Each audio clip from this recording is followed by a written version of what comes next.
Pasukan pertahanan Israel memanfaatkan runtuhnya rezim Assad dengan menyerang Suriah.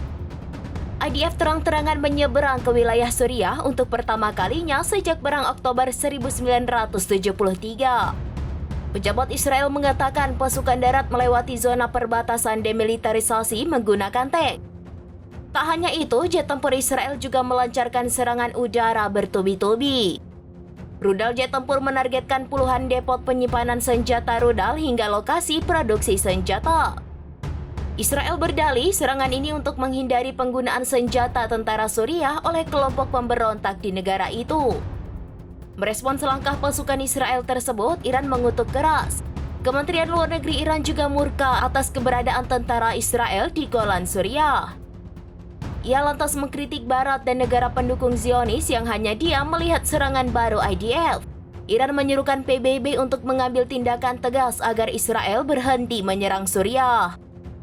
Militer Israel mengumumkan bahwa 4 tentara mereka tewas dalam insiden runtuhnya sebuah kompleks bawah tanah di Lebanon Selatan.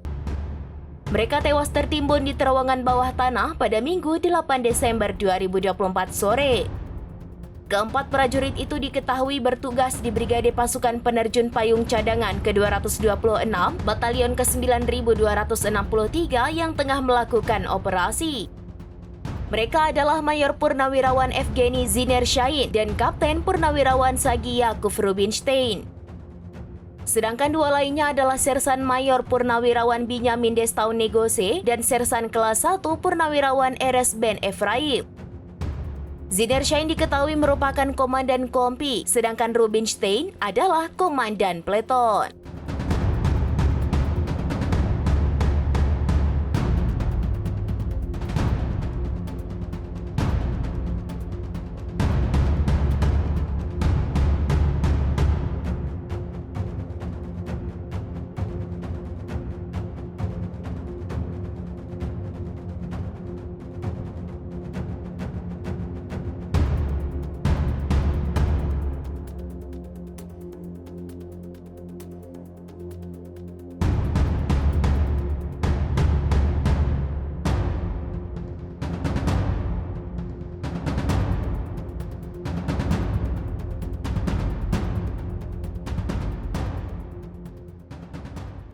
Download Tribun X sekarang, menghadirkan lokal menjadi Indonesia.